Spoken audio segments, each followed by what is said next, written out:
perahu dan lain-lain lagi. Kemudian daripada tumbuh-tumbuhan tersebut keluarnya buah-buahan yang macam-macam jenis, macam-macam rasa dan macam-macam warna. Ada yang masam, ada yang manis, ada yang pahit, ada yang berwarna hijau, ada yang berwarna kuning, ada yang berwarna bermacam-macam warna daripada air hujan yang sama yang Allah Ta'ala turunkan. Di sini menunjukkan kebesaran dan kekuasaan Allah Subhanahu wa Ta'ala. Manusia boleh tahu, manusia boleh reti. Oleh kerana itulah seorang badui Arab, dia keluar di tengah padang pasir. Dia berjalan. Bila dia berjalan, dia tengok tapak kaki unta. Dia tengok tapak kaki unta. Kemudian dia kata dengan kata-kata yang penuh dengan hikmah, idza kanatil ba'aratu tadullu 'ala al-ba'iri fa hadhihi as-samawat zat ala tadullu 'ala al-wahidil qahar. Jika sekiranya tapak-tapak kaki unta ini menunjukkan bahawa di sana adanya unta yang lalu sini, unta nescaya tak ada tapak kaki ini, menunjukkan bahawa di sana adanya unta yang pernah lalu sini, sebab tu ada tapak kaki. Apakah langit-langit yang dipenuhi dengan bintang-bintang cakrawala-cakrawala yang berjalan mengikut peraturan dan undang-undang yang telah ditetapkan? Adakah itu semua tidak menunjukkan bahawa di sana adanya Tuhan yang maha berkuasa, yang maha esa, yang maha perkasa? Memang satu ucapan yang penuh dengan hikmah, di mana kalau manusia tengok, manusia mikir semua makhluk-makhluk Allah yang ada di keliling kita ni semua akan menunjukkan bahawa di sana adanya Tuhan yang mencipta dan mentadbir alam semesta ini. Sebab tu ulama-ulama mengatakan bahawa tanda-tanda adanya Allah Ta'ala ini ada dua. Yang pertama sekali ialah ayatullahil maqru'ah, yang kedua ialah ayatullahil mashhudah. Ayat-ayat Allah, tanda-tanda Allah yang boleh kita baca, iaitu wahyi-wahyi Allah yang Allah Ta'ala turunkan ke atas Nabi-Nabi dan Rasul-Rasul alaihi wassalatu wassalam, yang berakhir dengan Nabi Muhammad sallallahu alaihi wasallam, yang disebut dalam Quran, disebut dalam hadis-hadis Nabi. Itu adalah ayat-ayat, tanda-tanda yang manusia boleh baca. Bila mereka baca, mereka akan tahu, akan reti. Dan di sana ada ayat-ayat dan tanda-tanda yang lain, iaitu ayatullahil mashhudah. Ayat-ayat dan tanda-tanda yang boleh kita lihat, yang boleh kita dengar, yang boleh kita rasa, yang boleh kita fikir, iaitu semua makhluk-makhluk Allah Ta'ala yang ada di keliling kita. Semua sekali. Kalau kita ambil satu contoh yang mudah, kita ambil mikrofon ni. Kita ambil mikrofon ni, kita tengok, kita fikir, kita lihat dan kita fikir bahawa orang yang buat mikrofon ni mesti dia ada ilmu. Kalau dia tak ada ilmu, dia tak boleh buat mikrofon ni. Orang yang buat mikrofon ni mesti dia ada kekuatan, dia ada kuasa, dia ada pitih, dia ada duit. Kalau dia tak ada itu semua, dia tak boleh buat. Orang yang buat mikrofon ni mesti dia ada kemahiran. Kalau dia tak ada kemahiran, dia tak boleh buat dengan cara yang begitu rumit, yang begitu halus. Hak ni kalau kita tengok satu benda yang ada di hadapan kita, cuba kita tengok diri kita pula, ataupun kita tengok semua makhluk-makhluk Allah yang ada di keliling kita.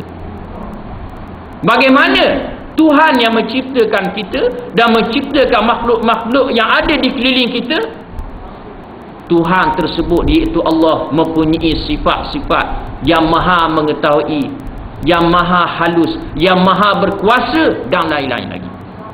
Kalau kita tengok diri kita sendiri, bagaimana Allah Ta'ala ciptakan kita duduk dalam perut mak kita, ada tangan, ada kaki, ada mata, ada telinga dan lain-lain lagi. Kita guna tak ini semua masa kita duduk dalam perut mak kita? Tak. Kita tak guna. Ini semua masa kita duduk dalam perut mak kita. Tapi kita gunanya setelah kita keluar ke dunia ni. Setelah kita dilahirkan ke dunia ni, barulah kita guna kaki untuk jalan. Dalam perut mak tidak jalan. Kita gunakan tangan kita untuk buat kerja macam-macam. Dalam perut mak tidak. Kita gunakan mata kita untuk lihat. Dalam perut mak kita tak guna. Apa yang menunjukkan ini semua? Ini semua menunjukkan bahawa Tuhan, iaitu Allah yang menjadikan kita merupakan Tuhan yang maha mengetahui. Dia tahu kita akan keluar ke dunia ni akan jalan, sebab tu dia buat kaki kita. Dia tahu bahawa kita akan keluar ke dunia ini akan melihat, sebab tu dia buat mata kita. Dia tahu bahawa kita akan keluar ke dunia ini akan mendengar, sebab tu dia buat telinga kita. Semua makhluk-makhluk Allah yang ada di keliling kita, bila kita lihat, kita fikir, semuanya akan menunjukkan bahawa di sana adanya Allah, Tuhan yang maha berkuasa, yang mencipta dan mentadbir alam semesta ini. Oleh kerana itulah dengan amat keras Allah Ta'ala nyatakan di akhir ayat ini, Fa'ilahi andadan wa antum ta'lamun. Maka oleh kerana itu jangan sekali-kali kamu jadikan bagi Allah sekutu-sekutu sedangkan kamu mengetahui. Allah Ta'ala beri amaran dan Allah Ta'ala tegah sama sekali, jangan sekali-kali kita jadikan bagi Allah sekutu-sekutu. Setelah manusia dikurniakan oleh Allah dengan panca indera, dengan akal fikiran, manusia boleh lihat, boleh dengar, boleh rasa, boleh mikir daripada makhluk-makhluk Allah yang ada di kelilingnya. Tiba-tiba manusia ini menyengutukan Allah dengan sesuatu yang lain. Bagaimana manusia ini melakukan perkara tersebut, sedangkan Allah Ta'ala kurniakan dengan berbagai-bagai nikmat kepadanya?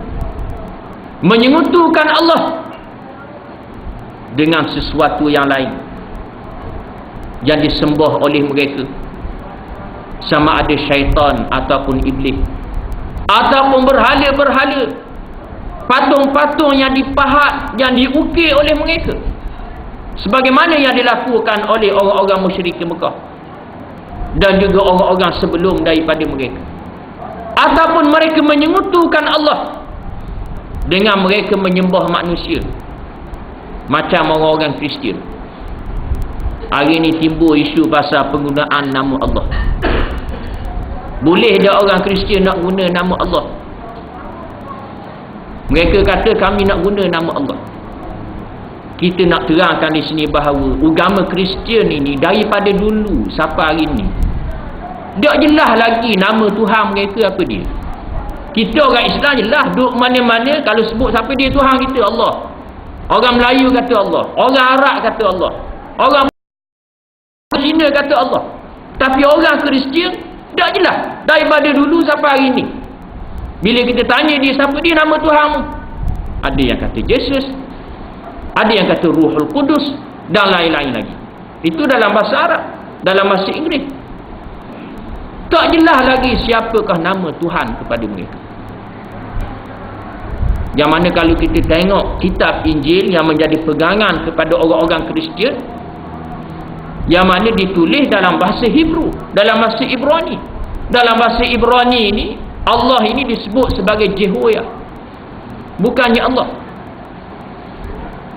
Yang mana mereka, yakni orang-orang Kristian, mereka boleh nak guna nama Allah, tapi mestilah menggunakan nama Allah mengikut ertinya yang sebenar, sebagaimana yang diajar kepada kita oleh Allah Subhanahu Wa Taala di dalam Al-Quran, dan diajar kepada kita alaihi wasallam di dalam hadis-hadis yang banyak.